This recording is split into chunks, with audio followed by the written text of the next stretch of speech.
Hello everyone, आप सभी का स्वागत है मेरे YouTube channel easy Punjabi with Navya में। सो लर्नर्स, लास्ट वीडियो में हमने बात की थी सिक्ख्या की और आज की क्लास में हम बात करने वाले हैं रस की। ठीक है, रस से संबंधित जो क्वेश्चन है वो भी एग्ज़ाम में बहुत बारी पूछे जाते हैं। सो देखते हैं पहले रस क्या होता है। ठीक है, देखिए रस जो है, रस नू कविता दी आत्मा मन्या जाता है। ठीक है, रस जो है कविता की आत्मा है। देखिए, किसी कविता के अंदर यदि रस नहीं होंगे तो कविता उतनी ज़्यादा मज़ेदार नहीं होगी, उतनी ज़्यादा इंटरेस्टिंग नहीं होगी पढ़ने में, क्योंकि जब उसमें किसी प्रकार कोई रस ही नहीं है, कोई भाव ही नहीं होगा जब उसमें, तो कविता की जो आत्मा है वो क्या है? रस है। ठीक है, रस साडे मन दे मनोभाव हुंदे हन। ठीक है, रस जो है हमारे मन के मनोभाव हैं। कैसे? जब हम कोई कविता पढ़ते हैं तो कविता पढ़ने के दौरान हमारे अंदर जो मन के अंदर भाव होते हैं, ठीक है, रस जो है वो रस ही वही मनोभाव है। क्योंकि जब हम कविता पढ़ते हैं तो कविता के अंदर जो भाव दिए गए रहते हैं, जो रस होता है, उन्हीं रस के द्वारा हमारे अंदर जो भाव जागृत होते हैं। ठीक है, इसीलिए रस को क्या कहा गया है? रस है हमारे मन के मनोभाव है।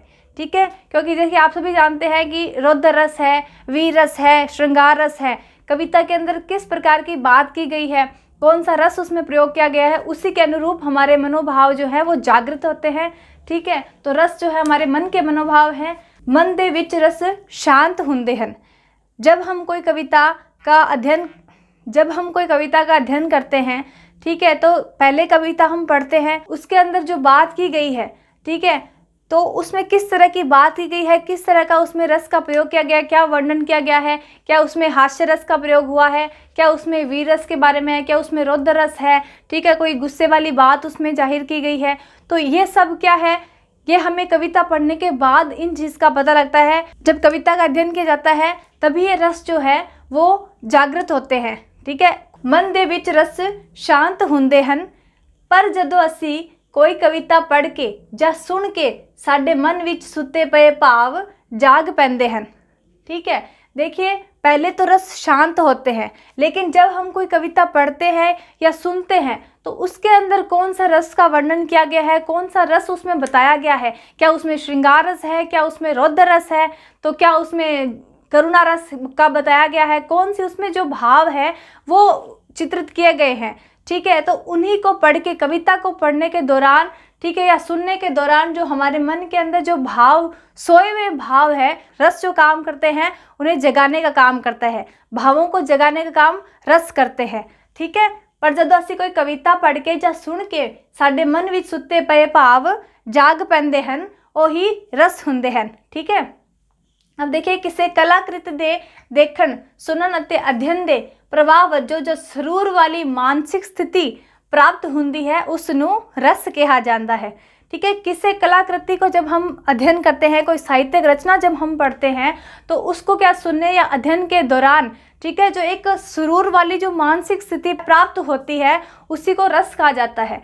ठीक है, जब हम साहित्य की रचना पढ़ते हैं तो उसके अंदर जो है एक कितने सुंदर तरीके से जो है कविता का वर्णन किया गया है, तो उसी को देखते हुए जो एक सुरूर वाली मानसिक स्थिति है वो हमें प्राप्त होती है। ठीक है, कविता जितनी अच्छी होगी उतनी ही ज़्यादा तो उसमें सुरूर वाली मानसिक स्थिति भी प्राप्त होती है। ठीक है, उसी को क्या कहा जाता है? रस कहा जाता है।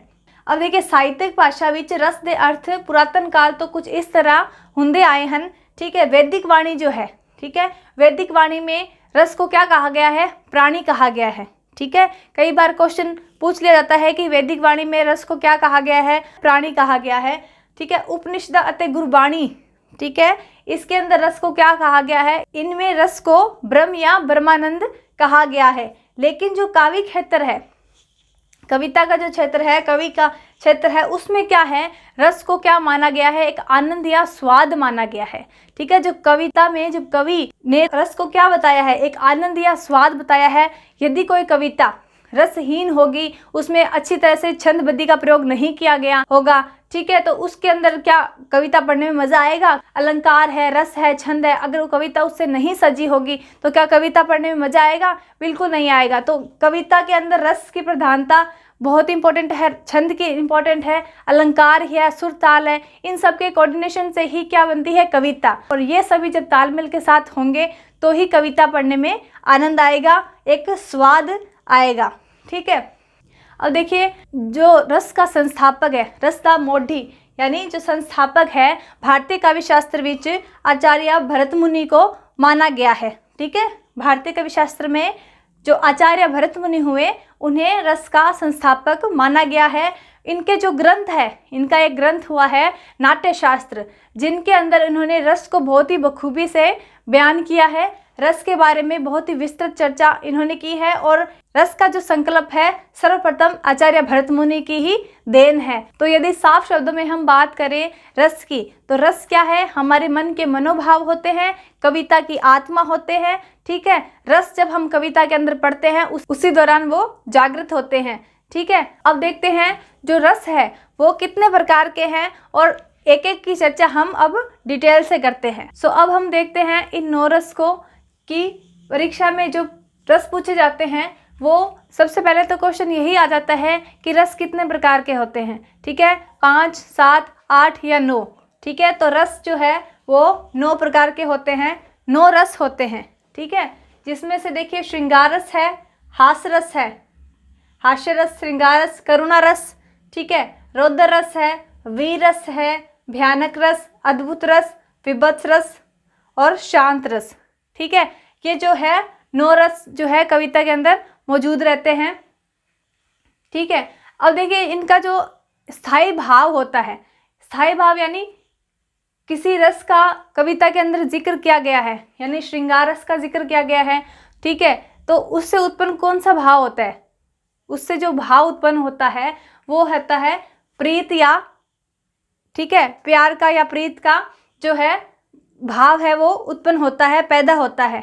ठीक है, श्रृंगार रस का हो गया प्रीत, ठीक है, हास्य रस का हो गया हास्या, ठीक है, हंसना, करुणा रस का शोक, करुणा का स्थायी भाव क्या है? शोक है। रौद्र रस का, रौद्र यानी क्रोध, तो रौद्र यानी क्रोध होता है, तो क्रोध क्या हो गया? इसका स्थायी भाव हो गया। वीर रस, वीर यानी उत्साह, जोश, उमंग, ये हो गया इसका वीर रस का स्थायी भाव।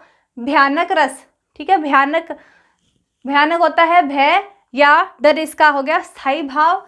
अद्भुत रस जो है इसका अद्भुत, आश्चर्य, ठीक है, तो आश्चर्य या विस्माद इसका स्थायी भाव।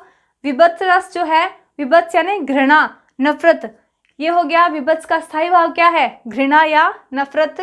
और लास्ट है 9 शांत रस, ठीक है, शांत रस यानी वैराग, इसका स्थायी भाव क्या हो गया? वैराग। अब देखिए कभी एग्जाम में क्वेश्चन जब पूछा जाता है तो लास्ट ईयर एग्जाम में क्वेश्चन पूछा गया कि वीर रस का स्थायी भाव कौन सा है। ठीक है, तो 4 ऑप्शन दिए गए, 4 ऑप्शन में जो चौथा ऑप्शन था वो था उत्साह का। ठीक है, तो वीर रस का जो स्थायी भाव है वो उत्साह है। श्रृंगार का पूछ लिया जाता है कि श्रृंगार का स्थायी भाव कौन सा है, तो प्रीत है। ठीक है, करुणा का है शोक है, रौद्र का क्रोध है। ये जो है इनके स्थायी भाव है। डायरेक्टली क्वेश्चन इनसे पूछे जाते हैं कि श्रृंगार रस या जो भी रस है इसका ये स्थायी भाव कौन सा है। ठीक है, तो अब हम इसको डिटेल से चर्चा करते हैं एक एक रस की, कि ये रस जो है कविता के अंदर किस तरह से काम में आते हैं, और एग्जाम में जब आपको एक पैरा दिया होता है उसके अंदर से आपको रस की पहचान कैसे करनी है। तो अब हम इनकी एक एक डिटेल से चर्चा करते हैं।